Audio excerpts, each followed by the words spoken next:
الإنسان الواعي يسأل نفسه باستمرار ويلاحظ تصرفاته، ويلاحظ أيضا تقدمه وإخفاقاته، لذلك يسهل عليه أن يراجع نفسه ويعدل على خطته لكي يصل إلى ما يريد بالصورة التي ترضيه. والسؤال الذي يطرح نفسه دائما: هل أنا على الطريق الصحيح؟ وإذا لم أكن على الطريق الصحيح بالفعل فماذا أفعل؟ كتاب قوة التركيز للكاتب جاك كانفيلد يحتوي على أفكار وأساليب تجعلك تعرف الإجابة على كل الأسئلة التي تدور في ذهنك. تابع هذا الفيديو للنهاية وسيعجبك بإذن الله. أولا، عاداتك تصنع شكل مستقبلك. دعنا نتعرف على العادة أولا بشكل بسيط وواضح. ما هي العادة؟ العادة هي السلوك المتكرر الذي تقوم به باستمرار دون أن تفكر أو تبذل جهدا كبير، وكلما تكون العادة ممتعة وأنت تقوم بها منذ وقت طويل كلما كان من الصعب التخلص منها، ولكنه ليس بمستحيل، إنما سوف تحتاج إلى بعض الأساليب لتنجح في ذلك. ولتتعرف على كيفية التخلص من العادة اتبع الخطوات التالية. خطوات التخلص من أي عادة غير مرغوب فيها. لكي تتخلص من عادة لا بد أن تغيرها بعادة أخرى قد تكون جديدة أو من ضمن العادات الموجودة لديك بالفعل، لتكون بدلا من العادة المراد التخلص منها. وإليك بعض الأمثلة للتوضيح. في المثال الأول، عادة من عاداتك تأخذ محل العادة المراد تغييرها. أنت مثلا معتاد على شرب القهوة في الصباح وتريد التخلص من تلك العادة. في نفس الوقت أنت تحب مثلا شرب عصير معين وتستمتع بتناوله، فما عليك سوى أن تضع هذا العصير مكان القهوة. ولأنك تستمتع بالعصير في الأصل فأنت محتاج فقط أن تعتاد على وقته الجديد، ويمكن شرب فنجان صغير من القهوة بعد ذلك حتى لا يترجم المخ أنه في حالة حرمان ويبدأ في مقاومتك ومقاومة عاداتك الجديدة. في المثال الثاني، عادة جديدة لم تكن موجودة لديك مثل عادة المشي. عادة المشي من العادات الصعب اكتسابها للكثير من الناس، ودائما هناك مبررات وأسباب تدعم عدم قيامك بالمشي وتحويله إلى عادة.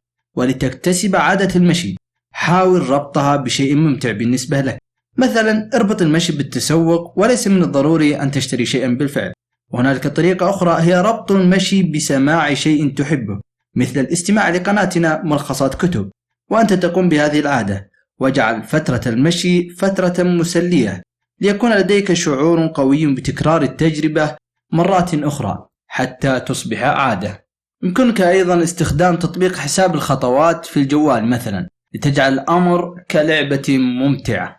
خطوات التخلص من أي عادة. 1. حدد العادة التي تريد التخلص منها، وضع أمام عينيك العواقب السلبية لتلك العادة وعليك أن تقوم بربطها بالألم. 2. حدد العادة الجديدة وركز على النتائج الإيجابية لها وقم بربطها بالسعادة. 3. ألزم نفسك بتنفيذ قرارك وقم بإلغاء كل المبررات. 4. تدرج في التقدم ولا ترهق نفسك والتزم الهدوء ولا تتوتر. ثانيا، الحياة لعبة، حدد دورك فيها بدقة لكي تفوز.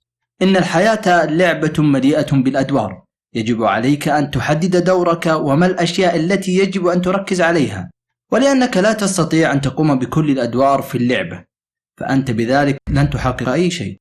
ركز على مواهبك ومهاراتك وقدراتك وطور من نفسك باستمرار، ولا تهدر وقتك فيما ليس مهم لك، وابعد نفسك عن المشتتات حتى لا يأتي أحد وهو مستعد وجاهز فيأخذ فرصتك التي انشغلت عنها.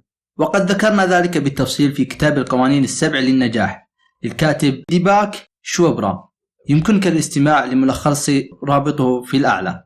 ثالثا، استراتيجية تقييم المهام، وهي استراتيجية التاءات الأربع، وهي أي عمل من الأعمال اليومية التي تقوم بها يجب عليك أن تصنفه من حيث عملية تنفيذ هذا العمل إلى 4 تصنيفات.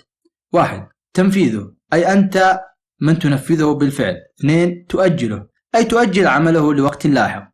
3. تفويضه، أي أنه يمكنك أن تفوض شخصا آخر بالنيابة عنك. 4. أن تتركه، أي أنه ليس مهم ويمكن تركه. ولعمل التصنيف السابق عليك عمل عدة خطوات. 1. احصر كافة الأعمال التي تستنفذ طاقتك. 2. حدد 3 أشياء تعيق العمل.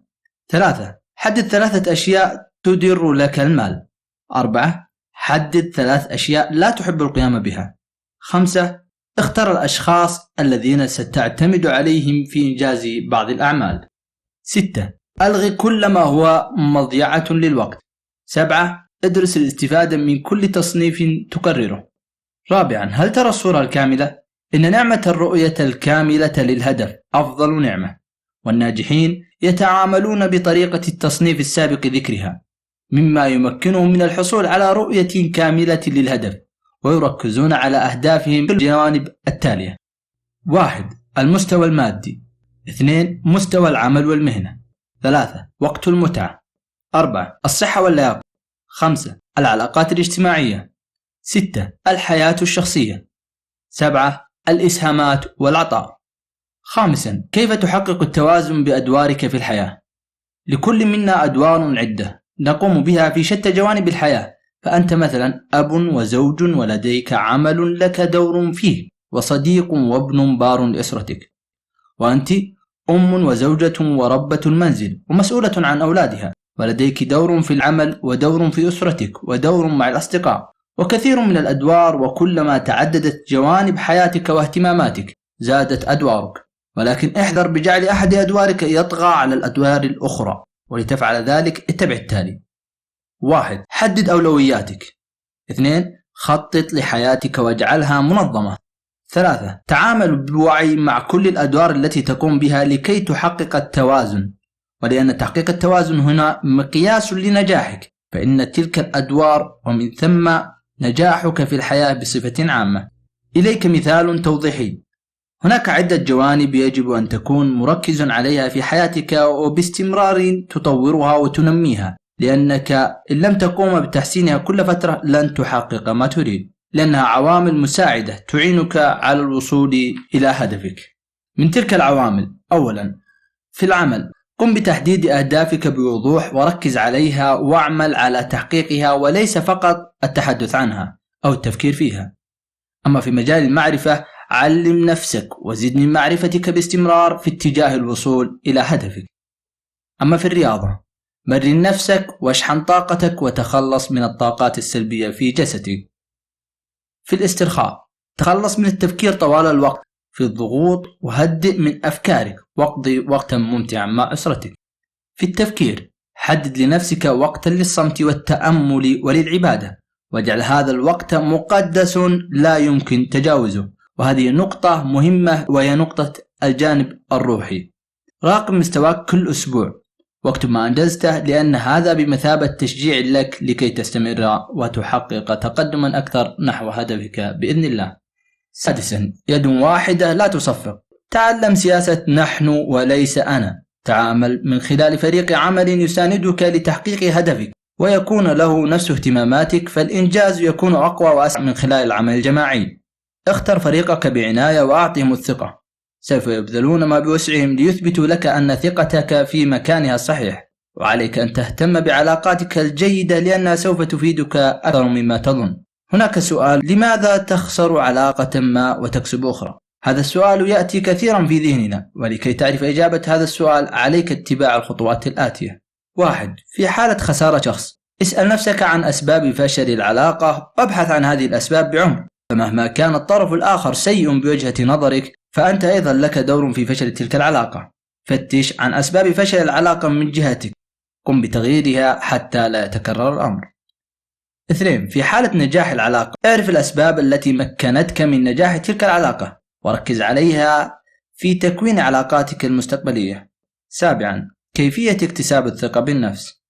هناك عدة عوامل ترفع ثقتك بنفسك، وهي: أولا، معرفة الذات، هي أهم شيء تتعلمه، والصورة الإيجابية لذاتك تبني الثقة لديك بصورة كبيرة. ومهما كان الناس يعطونك الإحساس بالثقة، فهذه الثقة ليس لها قيمة طالما أنت لا تثق بنفسك.